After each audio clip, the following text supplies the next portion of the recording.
Welcome to Whole Lot of Wolves, episode 32 of season 6. I'm Joshua Buckley, joined by co-host Danny Paletti. We're on the beach, right? Yeah. Wolves sure as hell were. There are times when I get really excited for recording a podcast. And, this is going to be a lot of fun. Today was not one of them. You sent me a text earlier, Danny, that said, y'all good for tonight? And I said, unfortunately. The Great Escape hope is gone.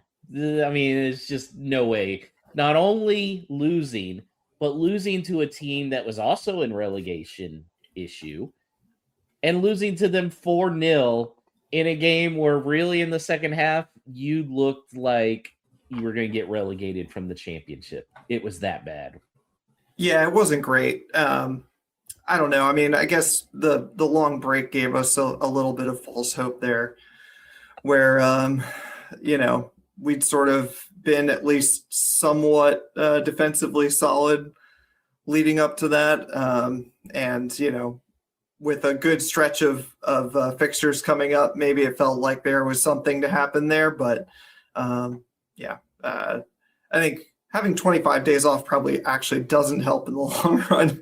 And, I think our quality is really being exposed every week. So. Yeah, that was what I was going to ask, because you look at a long layoff and it's like, that had a chance to rest their legs, especially with not many of those guys getting called up to international duty. Could have been more time to put in some things and everything. But it was very clear Rob Edwards let them take a little bit of time off, and I don't think they ever came back.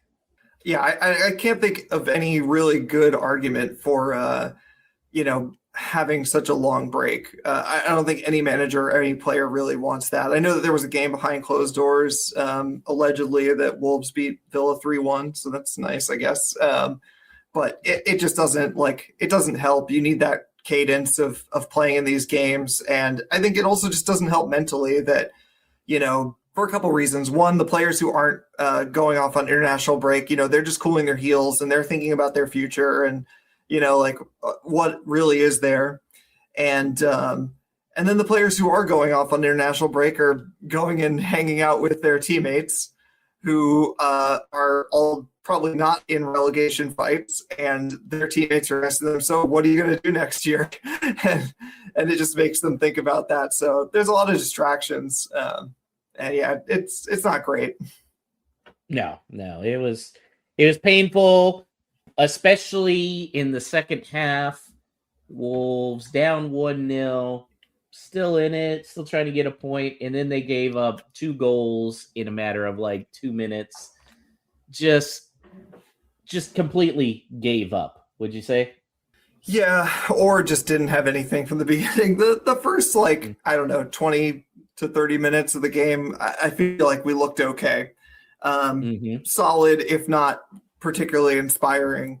But I think throughout the game, it just really showed, how little we have in our forward department in any kind of ability to threaten, to create chances, or even just to make the ball stick. And I think part of that is, Tolu not playing for whatever reason, and I'm not saying that it's necessarily like he ought to be starting every week, that he's objectively better than what we are starting with, but we just don't really have a group of forwards who are at a Premier League level right now.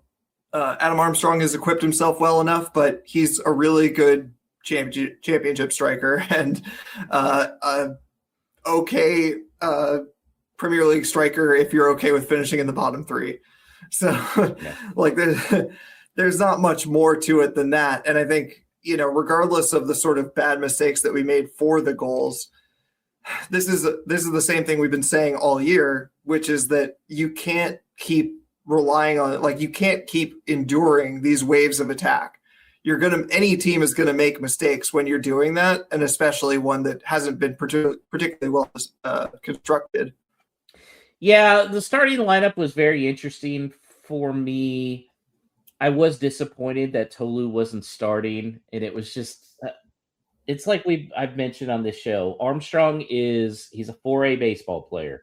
Like, he's really good in the championship, not so much when he gets in the Premier League. And even though we need to be preparing for being in the championship, we are still in the Premier League.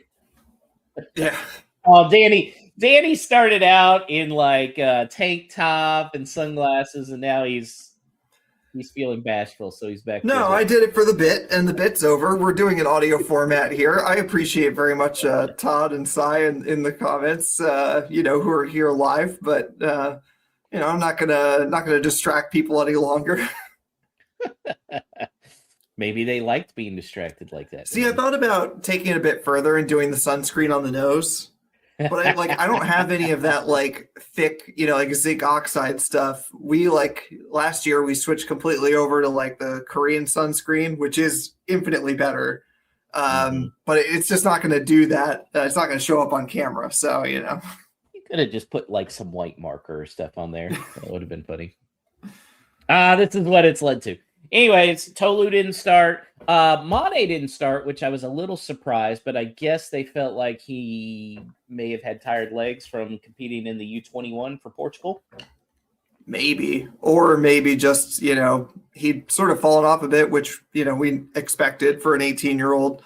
But it also feels like, Angel Gomez had a decent cameo against Brentford, a little fight back there, and he was a big part of that. And I don't think he was terrible, but I don't know. This is kind of a weird situation that we're in where we're kind of not, we're not playing for much of anything because we all know that relegation is just around the corner.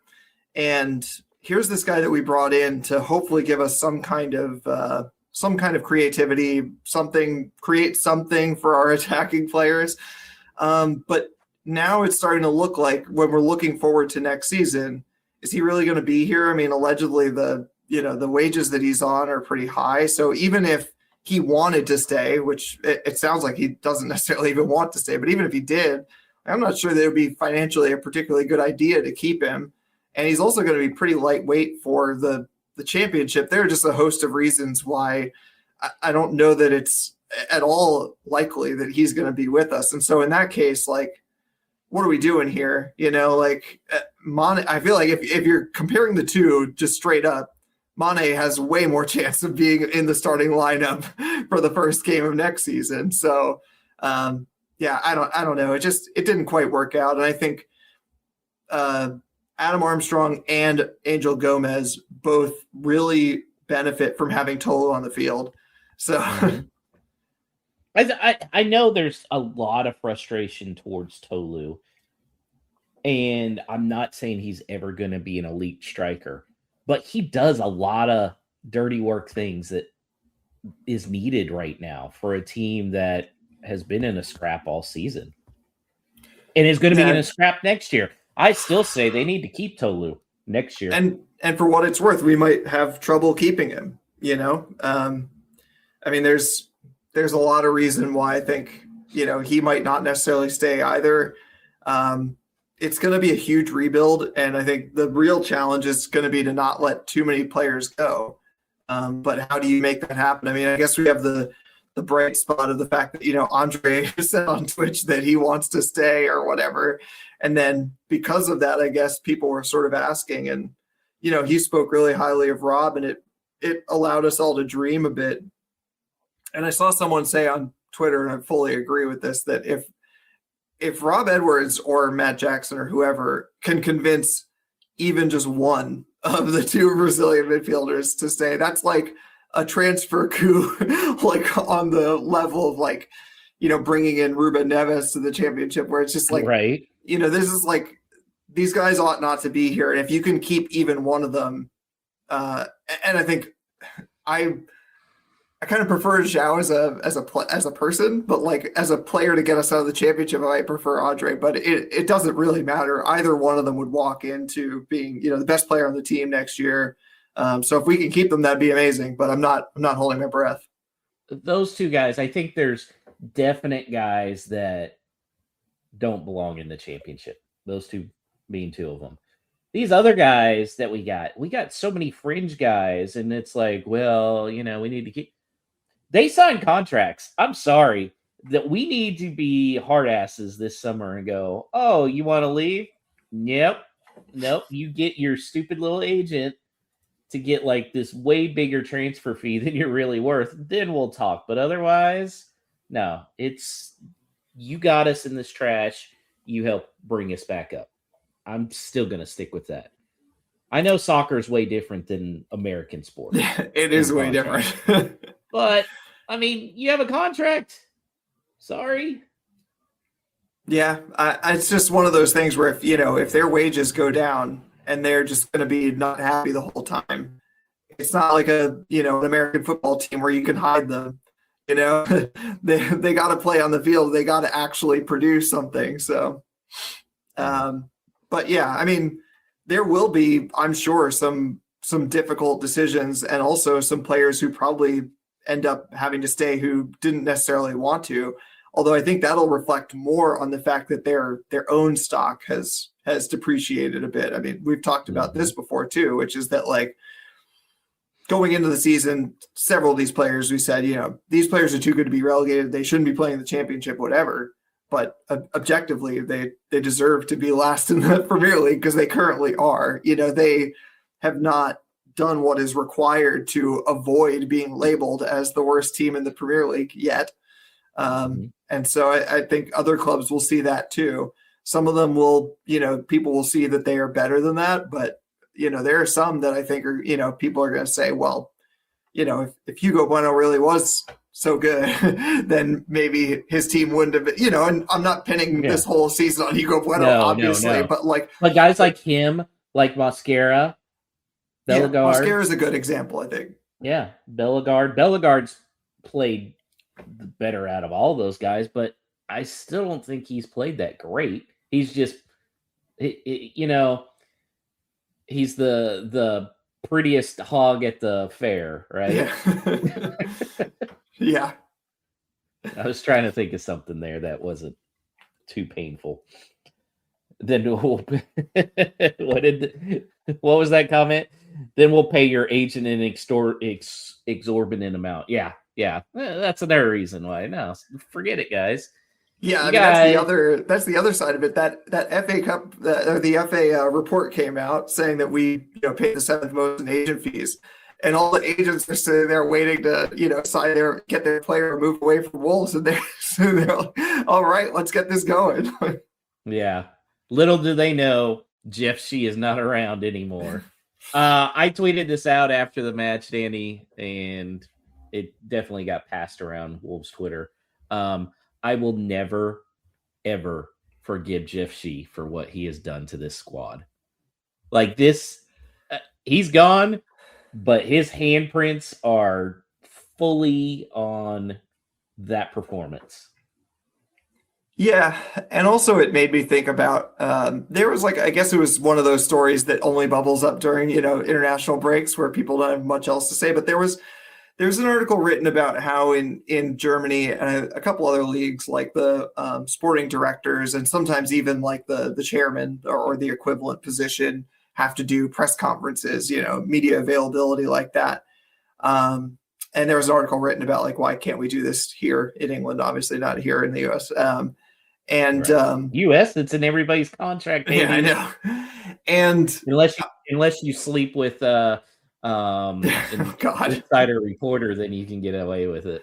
Yeah. But yeah, it's hard not to feel that that would help at least a little bit, because all we get is at best once a year of weird rambling videos from Jeff Shee that say nothing, as opposed to him and Domenico Tetti having to do interviews, press availability to people who are not aren't begging the club for an interview. They're not sitting there asking them for literally how many years or months or whatever has Liam Keane been asking. He assures us, and I believe him, that he's sending them emails all the time. Can I talk to Jeff Shee? Can I talk to Jeff Shee? And they just don't get answered. So that changes the dynamic when he does finally get an interview, if it happens at all. Whereas if you're forced to do media availability and you have to ask questions, then the people who are there aren't begging you to be there. They're just allowed to be there and they get to ask you whatever questions. And I don't know. All of this is obviously very tangentially related to how bad our team is at the moment. But it doesn't help that for years now, it felt like Jeff Shee was working very strangely in the background. And then every time something went wrong, he could say like, oh, well, the sporting director didn't work out and I still stand by our process. It's like, dude, the process was the scouting department recommended someone to you and you just went with what George Mendez said. Like, that's not a process. Yep. And that's how you end up paying that many agent fees.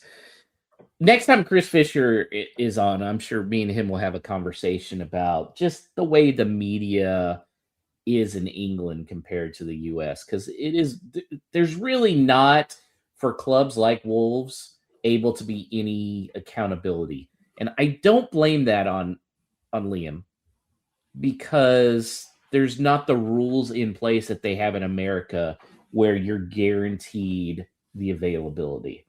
And so, yeah, he's kind of at the mercy of them. And I'm sure they don't have, I don't know, I could be wrong, but I'm sure they don't have unions like they do here, where if somebody's credentials are revoked for something they wrote or something like that, they get in big trouble. The teams get in big trouble. They're not allowed to do that. Well, Wolves have free reign, and it's not just them as well. So players are on holiday. They're definitely, some of them are probably packing up their stuff and getting the U-Haul all squared away. The question is now, though, is Rob Edwards the guy to lead this team next year? Because I just haven't seen much. Yeah, there was an improvement in play, but I can't really tell you what the identity of this team is, for good or for bad. Yeah, I've been trying to. This has been obviously kind of the main discourse since the game, and I've tried to absorb as much of it as I could. And I guess the best distillation of the arguments for and against I can give is that he came into a team that was absolutely rancid. I mean, if you go back and look at even just your own tweets, back in October, we were genuinely questioning whether we would get into double digits of points. And so I think it should not escape our attention that it's been a big turnaround, and he has seemed to get a tune out of the players and set them up effectively. And also the players seem to speak highly of him. And I know, of course, they will say that because they want to be in the starting lineup, but also some of them, you think the other way, they don't necessarily have to say that, especially if they think they've already got a move lined up, they don't have to care. What's, for Andre, for example, whether or not he wants to stay next year, is he going to really think, oh yeah, Rob's going to drop me because I, don't praise him, one, who cares? Yeah. Two, he won't drop me. I'm one of the best players. Three, I'm not going to be here next year. They don't have to say those things, and they do. And so I think that speaks highly of it. And so I think that side is sort of just, he deserves to be given, the first 10 or so games. If we're outside of the promotion spots at that point, then you really, you have to make a hard choice. But the other side is that, to me, the best argument against him starting the season next year is, who can we attract as a manager basically now or in the summer essentially, versus who can we attract 10 games into the season if we're not doing well. And if you're sounding people out right now as they should, if they wanted to make a change in the summer, they should be talking to people already. If they're sounding people out now, they have a much better advantage in that they can say, yes, it looks bad, but here's our plan to spend a bunch of money. 10 games into the season next year, they might be sounding people out and saying, okay, well, we already messed up our summer window. Please come in. And none of these players fit your system. Right. So, that I think that's where I'm at too, because I'm tired of this cycle of, you have an average manager who wants to bring in his players. You bring in his players. He proves to be an average or a below average manager. And then you get rid of him. Then the options are limited, and you're bringing in a guy going, hey, work with these guys. Now, I always say a good coach is somebody that can adjust their system to the players and not vice versa. But I do feel like it's a little different in soccer than it is in like basketball, football, some of the other ones. I mean, because there are very specific skills that some guys need to run certain formations. I would just like a clean start, I think is where I'm at. I would like probably, if I was in charge, I'd probably let Rob go right at the end of the year. And immediately, they should already have a list lined up. And you start going, get somebody in first 2-3 weeks. Then you sit down and go, okay, who are the type of players you want to bring in? But also at the same time, don't be just listening to them, because that also got us in trouble this window. Like, we need versatile players, not get just guys that are going to be shoehorned into one system. And we also need all of the transfer business to be done before the start of the season. I can't stress that enough. Like, look, the players we're going to be attracting are not going to be playing in the World Cup past the group stage. And the ones that are in the group stage are going to be those little countries that are knocked out. Maybe we're going to be in on some of those guys. But for the most part, you can't use, well, the World Cup's going on. Blah, blah. No, we're not going to be dealing with any of those guys. None of those guys are going to come to the championship. I hate to break it to you, Josh. What? Well, it's going to affect everyone's transfer schedule, and you're waiting on, players or teams to say no to a player, a team who's going to be, in 16th next year in the Premier League, and they say no to them, and then they say yes to us or something, like something like that. So you're still at the behest of it. But I think that's where I'm at in terms of Rob, is that, I think like he's shown himself to be a relatively safe pair of hands. I think there's already going to be a huge amount of upheaval this summer. And I think in order to make a good squad out of what we have, in addition to the people who we think are leaving, it's going to take a ton of work getting the right players in. And I don't know that we can waste time, energy, and focus on finding a new head coach in addition, which again, like, they're not going to bring in someone before the end of this season. So it's going to have to be in the summer. And you mentioned the World Cup. I believe that the first game of the championship is 3 weeks after the World Cup final. So there is no time. We're not going to be worried about those players, though. That's my thing. Just focus on the guys that are championship quality that'll get us up. Look at what Sunderland did. Sunderland got up, and then they said, fuck off. All those players who got promoted and got a whole new team.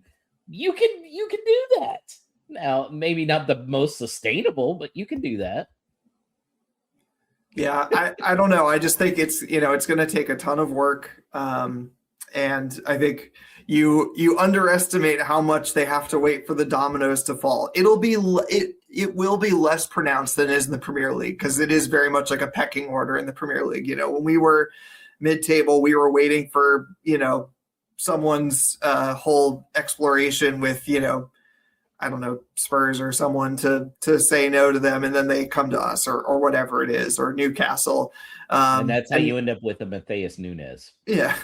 Who doesn't want to be there in the first place. But you're still going to be waiting for people. So, and we've got a Leeds fan in our chat who's pointing out that they had 8 internationals in their starting 11.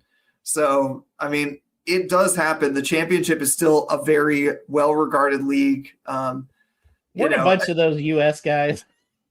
Some of them were U.S. guys. That doesn't count. And I'm saying that while wearing the new USA kit. Very nice. I still prefer the classic Waldo, the straight stripes. I like this one a lot, just because I'm glad they. Well, I won't get into that, because I think we will have different opinions on that. So I won't talk about it. But what I will say is, if you are going to order the Nike kit for the World Cup, make sure and go up a size, because I got a 2X, which for Wolves stuff works good. Put on that one, And let's just say it looked like I probably needed a decent brassiere to keep it in place. So I sent it back and got a 3X. That fits well. So go up a size. Yeah, I see those shoulders are popping, Yeah. They've been making jerseys for fucking 150 years and still can't figure out how to stitch a shoulder, apparently. Well, this is yeah. So, okay, I'm sorry for the people listening.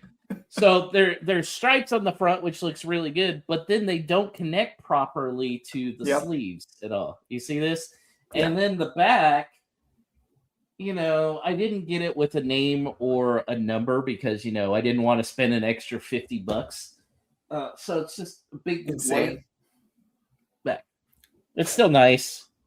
I got it as look, I'm not going to lie. My dad gave me a gift card to buy running shoes or walking shoes for my birthday. And I said, I already got walking shoes. I'm buying a Team USA kit.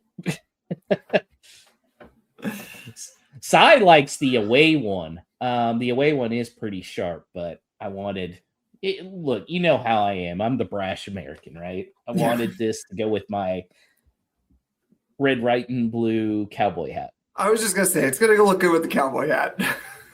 Oh, yeah. Yeah.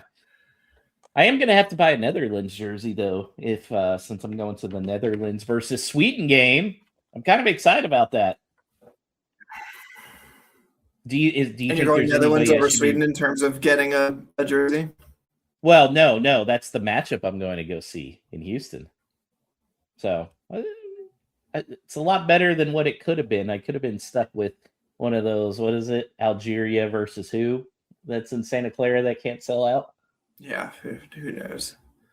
Yeah, fuck, we're getting off on tangents again. So we're both in agreement. Probably not Rob, right? I came down to the other side. I think it's too much upheaval. I would rather keep him around. I think, as Todd says in the chat, he brings a bit of stability, something we haven't had. We can always change in the middle of the season. I know that that's not ideal, but I think that again, you're rebuilding basically an entire starting lineup, and do you really want to? Yes, most of. I think we're overestimating how people are going to want some of these players because they shouldn't take a loss on many of them. Like if the option is taking a loss on him, no. Like for Lopez, sorry, homeboy. Like we ain't letting you go on a loss. That number can start on what they paid. I feel bad for you, kid. You got bamboozled by Mendez. I ain't letting you go for a loss. Like, sorry, homie. The only guy I would let go for a loss is probably Jackson Chichua. I'd let him go for, 20 quid, sure. I feel fairly confident in this moment right now that when we start the championship next season, Chachua very likely to be in the starting lineup. Lopez extremely likely to be in the starting lineup. Yeah. I mean, Chachua will 100% be starting at right back in there. And Fer Lopez will be on loan somewhere. Yeah. That's how it's going to go. Well, we do it. Danny, Wolves have a chance to ruin our weekend again. Yay! So excited. We're playing a Saturday game. Yeah, I know. It's finally not on a weekday. Golly. It's against Leeds, a game we should be competitive in, but I thought that against West Ham as well. It's at 10 a.m. Eastern, 9 a.m. Central on Peacock. One of our last few games on Peacock for at least a year. So Leeds beat Manchester United today for the first time in 45 years that they've won there. So they could be on a high and, they're edging to safety. Meanwhile, we could be relegated this week, which I actually called when that Tampa Bay Premier League morning thing. I said that could be the relegation party with the boys right there. If Wolves lose and Spurs and or West Ham pick up points, Wolves are officially relegated. Yeah, I was going through the scenarios. It's not worth laying them all out. But basically, if Wolves win, we're not relegated. If Wolves lose, we still need to see a result from one of those two. So at least for the guys in Tampa, the boys and girls in Tampa, it won't be like Wolves lose final whistle, we're relegated. So like rest assured it will rest on other results. So that's at least something. I don't know. I kind of feel like if I was going to Tampa, I'd be like, screw it. Let's just get relegated today. Let's celebrate. You know what's funny? I kind of agree. Like, I don't know. It's going to happen anyway. And so, like, why not be there and kind of make it a big party? And misery loves company, baby. Yeah. And, get excited about next season. And also, maybe find your way over to some Spurs fans and make fun of them. Try not to get punched in the face, that kind of thing. So what are your chances, you think, of Wolves pulling out a victory here, especially with how bad they looked on Friday? Not zero, but not great either. I think the biggest thing is, like, this is a run of winnable games, and I think Rob has to go into every single one of these games with the intent to get something out of it, because it's genuinely the only thing that's going to, keep. Well, I sure as hell hope so. I sure as hell hope the coach, and there's nothing else to play for. Yeah, and they really need to have some kind of momentum going into the summer, at least with the fans, if not with the players who are going to be staying, whichever ones stay. So I think, like, there's certainly a chance, and it's not like, Leeds are on 36 points. It's not like they've been, killing it all season. But I think the big thing to note here is that we've been very poor when we're away from home. So, as you would expect for a team with 17 points. So, so I'm not feeling confident whatsoever, but can we get something? Sure. I have no faith. I mean, they lost 4-0 to West Ham. Come on. That was just as bad as it gets. Do you foresee, what lineup changes do you foresee? I think, I don't know. What I'd like to see is Tolu coming in. Mm-hmm. I think, I guess something we didn't talk about in the West Ham recap is that Mosquera, of course, picked up a yellow, which means he's now going to serve a 2-game suspension for waving a fake invisible card at the ref. Which, by the way, that's a whole other thing. Like, I have no problem with cracking down on players being petulant, but this feels like such a weird rule to me, and I've never really liked it, because it's just like, there are so many millions of ways that players can be petulant and to question choices by the ref, and them pantomiming a card is just one of them. And somehow we've made that an automatic yellow card. That's the part that doesn't make sense. Like, why is it an automatic yellow card? Like, I know there's nothing else you can do, like, to put it in the rules to not do it. But I saw someone point out, and I very much agree with this, that, like, this feels like it's unintentionally just penalizing players who don't speak English very well. Like, players who do speak English will stand next to the ref and be like, "Are you serious?" Like, implicitly implying, like, "Oh, you should have given a card for that." But a player who, and this isn't to excuse Yerson, he has enough English to say, give this guy a card. But still, like, it means that the player who is going to reach for pantomime first is going to get a yellow card. It's stupid. Anyway, that is a long-winded way of saying that Yerson Mosquera is out, and you could imagine that this could be an excuse to try a back four. I mean, what the hell? Or Tony's coming back in, one of the leadership team. Remember when he was a captain? Yeah. Oh, he was supposed to be the club captain, and still is, as far as we know. Club captain, and then he was going to go to Madrid. Remember that? Yeah. So anyway, I guess all I'm saying is that, like, I wouldn't mind seeing Tolu come in and go to back four, so that we're trying to beef up our completely impotent attack. It might go down in flames, but also at this point, who cares? And maybe he needs to figure out what he's going to do next season. So, but in terms of what seems more realistic, I mean, like, just swapping Angel Gomez for Mane, just reverting back to a previous lineup that worked okay, which is, I know, not very inspiring, but yeah, I think we won't see, like, tremendous changes, but the one with Yerson, that'll be significant. I like what you're thinking of the back four. Yeah, I What mean, the why heck? not at this point? Why not? Why not? Figure it out. Figure it out. Glad to see Dodo19923, who's very clearly a Leeds fan in the chat. I've always liked Leeds. I've never had a problem with them. Probably because they took on a lot of U.S. players. What's your prediction, Danny? Let's look at the prediction league. You got a point. You said 2-0 West Ham. Yep. I said 3-1 Wolves. How big of an idiot was I? How long was I sitting on 3 points for getting the right score? Wasn't it like 60 seconds or something, 70 seconds? Yeah. The bubbles were still going from the previous goal when they scored the second one. No. Yeah, I know. I looked down because I was still working.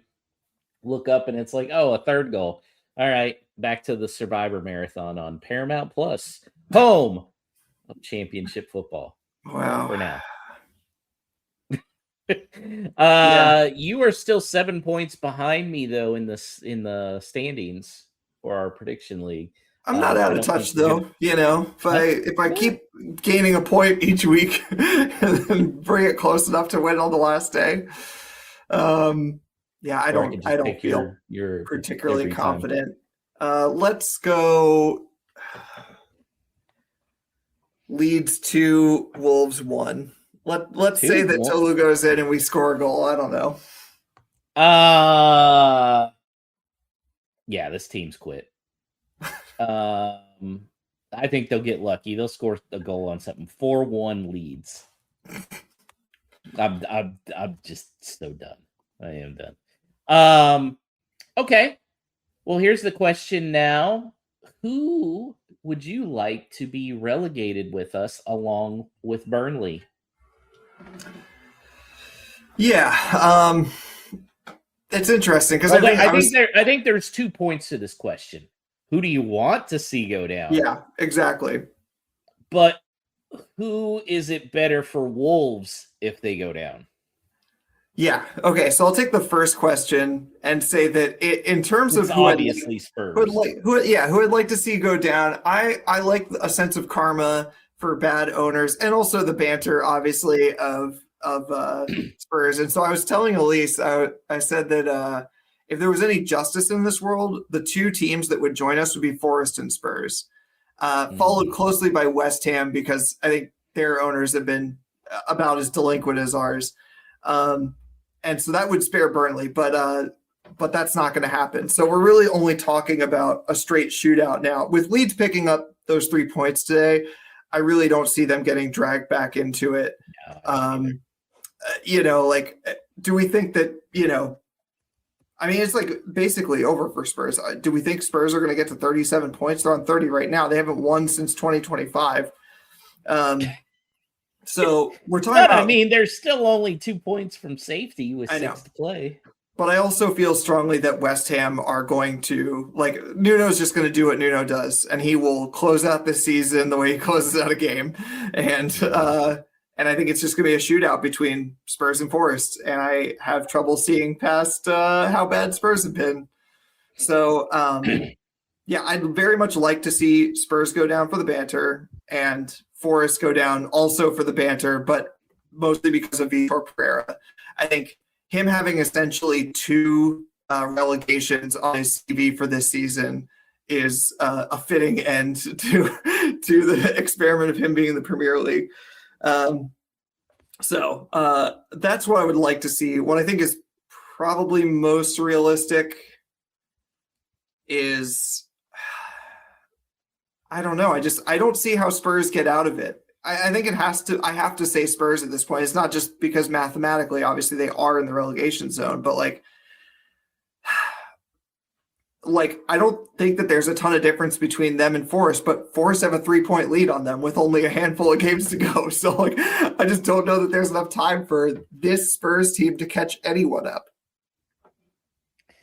Yeah. So let's look here. Forest they're still in the Europa League. Yeah. They're playing Porto. That's hilarious. Forest still has Burnley, Sunderland, Chelsea, Newcastle, Man U, and Bournemouth. So they don't play any of the big dogs, whereas Spurs play Brighton, us, Villa, Leeds, Chelsea, and Everton. Also, doable schedule. So I think it'll be interesting. I do think it would be hilarious if Spurs go down. I also feel like that would really hurt Wolves' chance to come right back up. Yes. And that's got to be an automatic promotion spot basically gone. Mm-hmm. And they only got 2 of those. And so, yeah, I mean, going back to the original question, I think if it's in terms of like, who do I want to go down based on, our chances next season, probably maybe prefer West Ham of the 3 because I've seen their owners spend extremely poorly season after season, kind of like ours.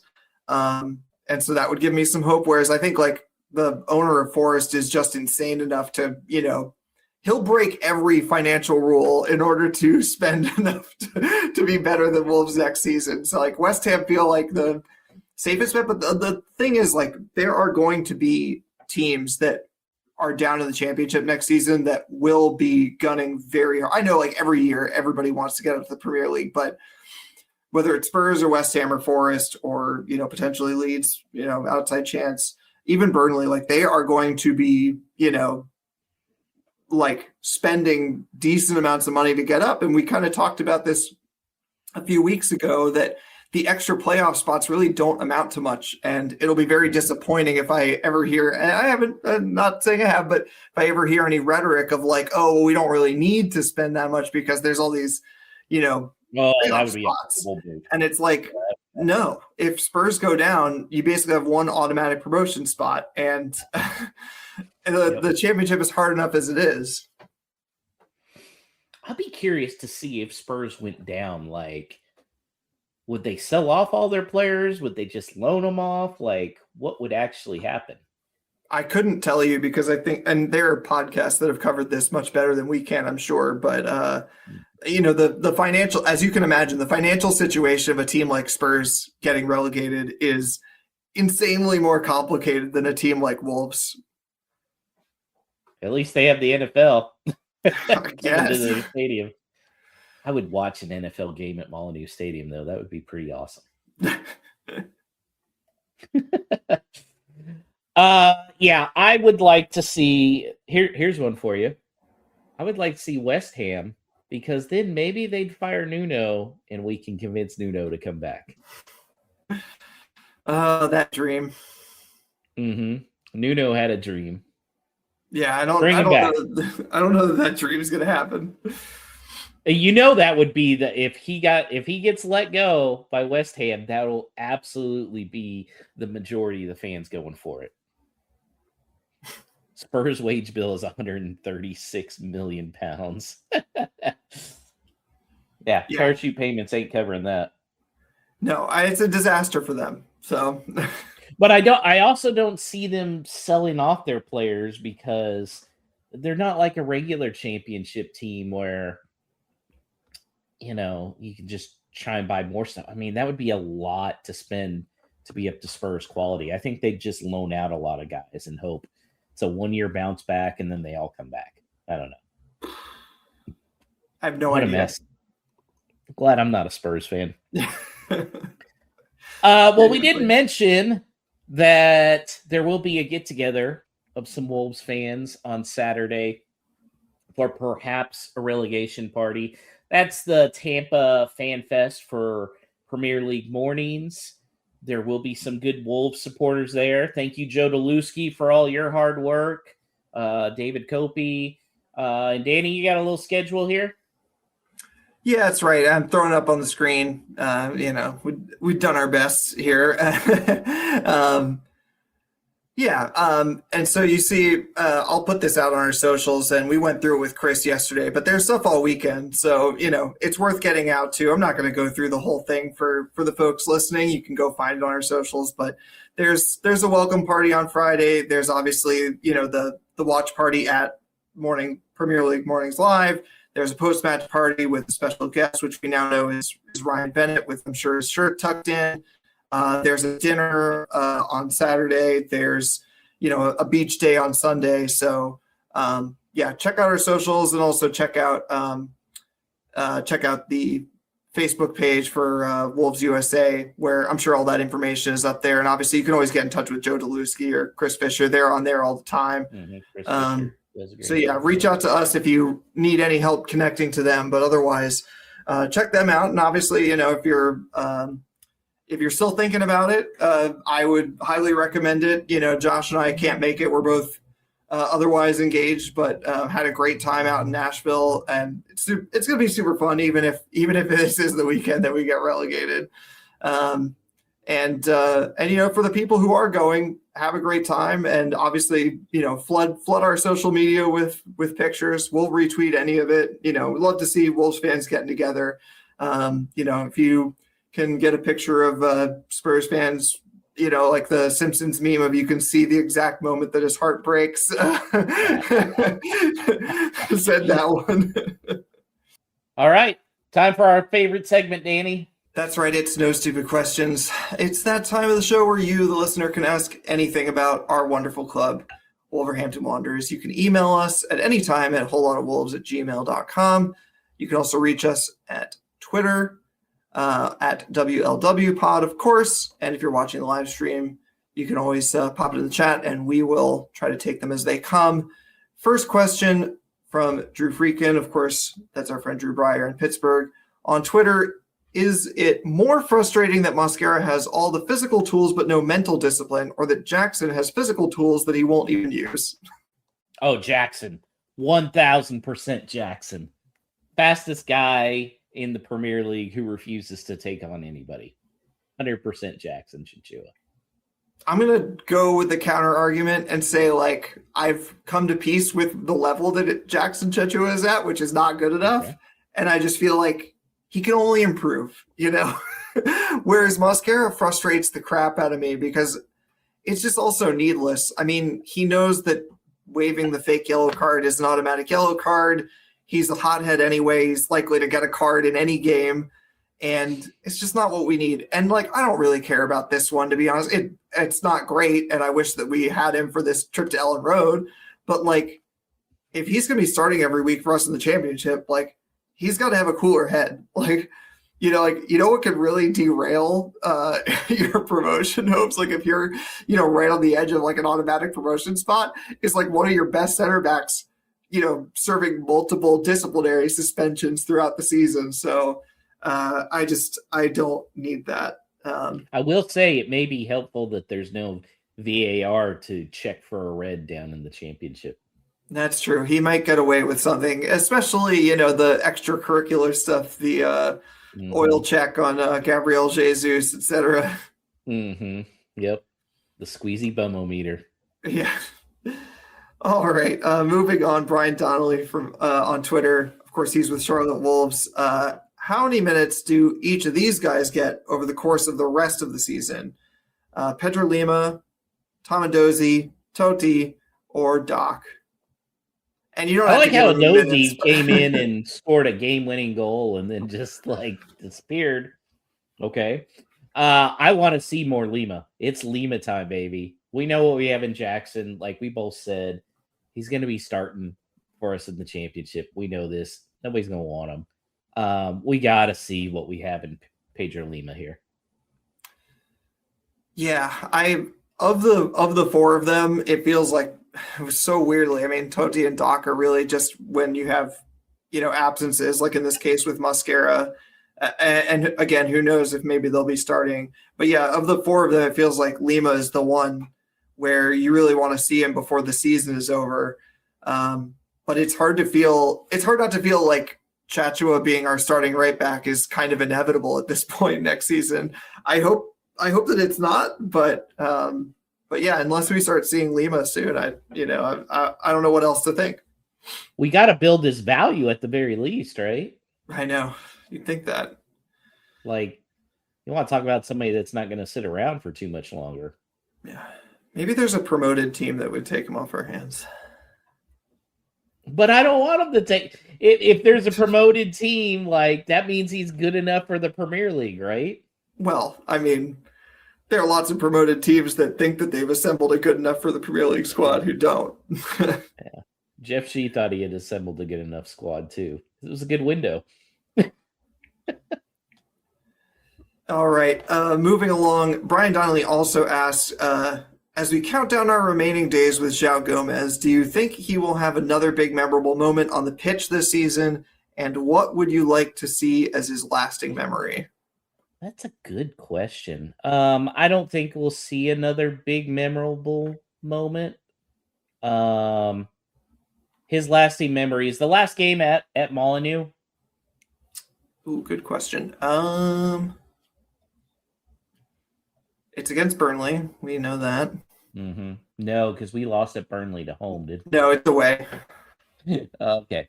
That last home game, I want Rob to pull him at like the 88th minute and him to get to do a nice little lap. Yeah. That's what I want.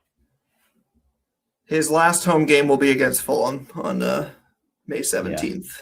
Yeah. Do what should have been done with Raul. Someone just reposted a Instagram post from João Moutinho recently, and that was another one that set me off. Fucking ridiculous that like Raul and João Moutinho, and I mean Johnny less so, but like these players that were a huge part of the team just like didn't get any kind of send off. Monsters. I'll never forget. What do you think will be kind of one of the like most memorable moments for João Gomez? Do you think it's his debut goal? It's the debut goal to me, especially because there was so much hype for him with the whole Free João Gomez campaign, which was tremendous by everybody. And then even the club when they came out with the T-shirts, which I have as well. It's really hard for midfielders like him to have quote unquote memorable moments, right? Because what would you say João Moutinho's memorable moment is? I guess that goal against Manchester United. But That's again, up there, yeah.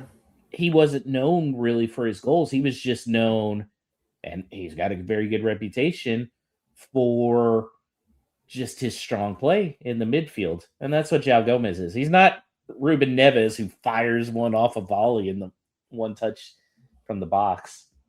Yeah, I think it's hard to imagine a player coming in with kind of like more hype than that. Such a long, protracted saga. I think also in that debut season, you could say it's like hard to say that this is one of those because like you don't remember like complete 90-minute performances usually. Right. But I do remember the game against Chelsea at home. It's the one that we won 1-0 with the Mateus Nunes screamer. It's only goal. That was one where I basically don't remember anything but that goal, but I do remember that was one where João Gomez was everywhere. And it was one of those where like multiple times through the game, you would see him with a huge crunching tackle and then get up and give a huge fist pump. He was just so amped and like something we really haven't had this season, partly because it's just like no one wants to be celebrating a tackle when you're already down 3-0. So like it's one thing to be fighting for something, but yeah. Here's what's funny. What would you say is Andre's lasting moment? That's a good question because he's even more in the background. I don't know. You know what his is? And it was something he wasn't even involved in. It was grabbing the cell phone. Yes, that's true. Yeah, that's what he's going to be known for, and he didn't even score that. Yeah, no, that's probably a good shout. If you can think of anything in the chat, let us know. What do you think Andre's most defining moment? Yeah, because it's mostly just like completely cleaning up the midfield and making us solid. That's why it's so hard for midfielders. Like I said, forwards, they're easily going to be able to make a lasting moment. Even center backs, you could say, with some last second tackle or some nice block. Keepers, midfielders, man, the most important position on the field and really least glamorous to casuals. Yeah. Speaking of which, since all our friends are going to be seeing Ryan Bennett this weekend, I would be remiss not to point out Ryan Bennett's last-ditch tackle on Willian when he was playing for Chelsea. That tackle is seared into my memory, where he made up ground, which is surprising because Ryan Bennett, not the fastest player on that team by a long shot. And just an inch perfect tackle, and one that feels like we would probably, if it was post VAR, we would have spent the next 5 minutes of them try to see if he clipped his ankle before he touched the ball or something. But it was just absolutely perfect. Announcers praying for it. And of course, shirt immaculately tucked in and did not come up whatsoever during the tackle. Got up. How disappointed? How disappointed will you be if this weekend there's a photo of him with his shirt untucked? I know. Adama's another shirt tucked in guy. I wonder if he tucks in his shirt. I have a lot of respect for the shirt tucked in crowd. You know, it shows that you're a tucked in guy. It shows that you're all about business. You know, you're not messing around. This is serious business. I'm at my office right now. I'm here to do work. Yeah, I've always been a shirt untucked guy. The only time I ever tucked in a shirt was when I was going on TV. Oh, no. I mean, when I was playing sports, I could not play with my shirt tucked in. It's super distracting. I don't know how they do it, but, but I appreciate them for it. All right. That wraps up No Stupid Questions. Remember, you can always reach us between episodes at wholelotofwolves@gmail.com. And, of course, if you're part of a supporters group that you don't, if you think that we don't know about you, let us know about you. Where do you guys meet up?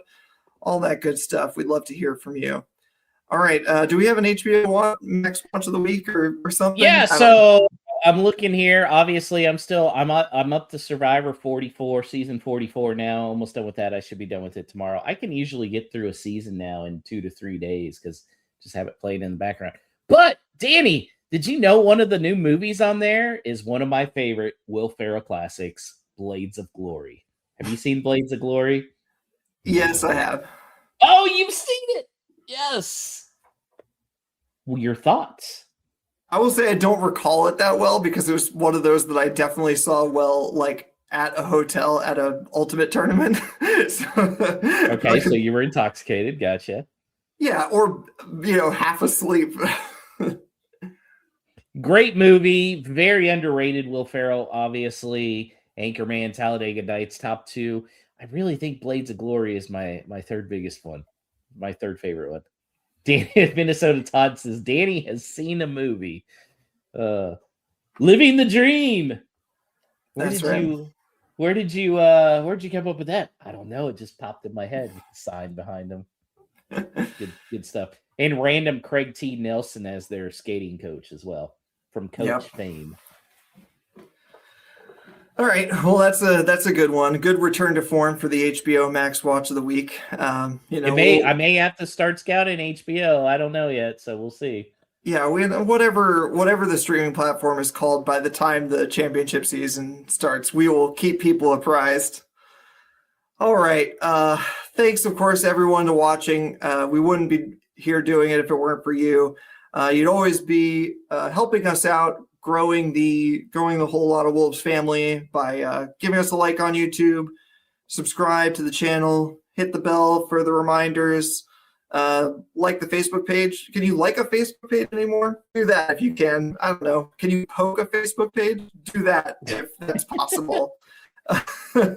You can dislike stuff on Twitter now though if you pay for it stupidly. Oh my God, so stupid. Yeah, go dislike us on Twitter if you pay for it. Hey, I did it so I could, the story on why I started paying for Twitter, right? Yeah, I was at Spoons and very curious because of all the feedback I was getting because of the posts. So I wanted analytics for a month, but I was at Spoons, had a few because all you bastards kept sending me drinks. Thank you. And I accidentally signed up for a year. So there we go. There you go. That's what happens when you sign up for online services while intoxicated. I don't know anything about that. All right. And of course, last but not least, of course, one more time, have a great time. All the people who are traveling out to Tampa. You're going to have an amazing time. It's probably going to be beautiful there.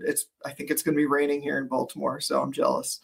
And finally, as the Podfather Emeritus Paul LePage would say, up the mighty Wolves.